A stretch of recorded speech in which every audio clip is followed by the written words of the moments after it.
વિદ્યાર્થી મિત્રો, concept just in 2 મિનિટ્સમાં આજે આપણે શીખશું પરખ. પરખ ધી મોસ્ટ ઇમ્પોર્ટન્ટ છે અને એનું ફૂલ ફોર્મ અવારનવાર એક્ઝામિનેશનમાં પૂછાતું. આજે જે છે આપણે પરખ વિશે ઇન્ફોર્મેશન મેળવશું.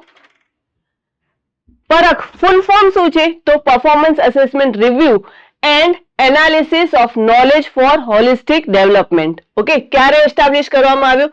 તો 8મી ફેબ્રુઆરી 2023 માં NEP 2020 ના જે છે રિકમેન્ડેશન હેઠળ 8મી ફેબ્રુઆરી 2023 ના રોજ એને એસ્ટાબ્લિશ કરવામાં આવ્યું. હવે જે છે એ NCERT ના ઘટક એકમ તરીકે કાર્ય કરે છે. ઘટક એકમ તરીકે ધેટ મીન્સ કે સ્કૂલ લેવલનું અસેસમેન્ટ જે છે ને એ હવે પરખ દ્વારા કન્ડક્ટ થાય છે, જેની અંદર NAS અને SAS. NAS શું છે? નેશનલ અચીવમેન્ટ સર્વે, અને SAS છે એ સ્ટેટ અચીવમેન્ટ સર્વે. એની જવાબદારી છે અગેન પરખ ઉપર જ છે. હવે પરખનું કાર્યક્ષેત્ર શું છે તો એના વિશે આપણે જોઈએ તો ક્ષમતા આધારિત મૂલ્યાંકન કરે છે. ઓકે, ક્ષમતા આધારિત એના માટે કે કેપેસિટી બિલ્ડિંગ માટે એ જે ટીચર્સ માટે અવારનવાર વર્કશોપ્સ રેડી કરે છે અને એ વર્કશોપ્સ જે છે એ અસેસમેન્ટ વિશે માહિતી આપે છે. Okay, now second thing is મોટા પાયે સિદ્ધિ સર્વેક્ષણ કરાવે છે. સૌથી પહેલું મોટા પાયે સિદ્ધિ સર્વેક્ષણ ક્યારે થયું હતું? 3 નવેમ્બર 2023 માં, જેની અંદર ધોરણ 3, ધોરણ 6 અને ધોરણ 9 એનું જે છે સર્વેક્ષણ કરવામાં આવ્યું. તો આ ક્વેશ્ચન પણ પૂછાયેલો છે એટલે ધ્યાનમાં રાખજો.